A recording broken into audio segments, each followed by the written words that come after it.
Present continuous tense. বর্তমানে কোনো কাজ চলিতেছে বোঝালে প্রেজেন্ট কন্টিনিউয়াস টেন্স হয়। এই টেন্স লেখার নিয়ম হলো মেন ভার্বের সাথে আইএনজি যুক্ত হয়, তার আগে টু বি ভার্ব বা helping verb am, is, are যুক্ত হয়।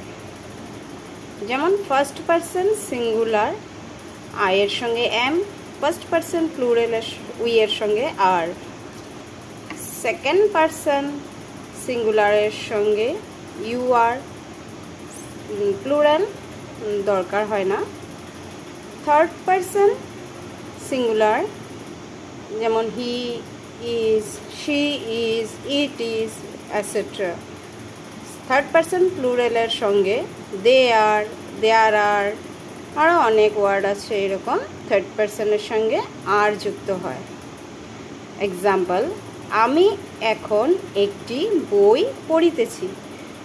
এর অর্থ হলো আমি বইটি এখন পড়িতেছি, এখন আমার বই পড়ার কাজ চলছে, সেই জন্য প্রেজেন্ট কন্টিনিউয়াস টেন্স, কাজটা কন্টিনিউ চলছে। I am reading a book now.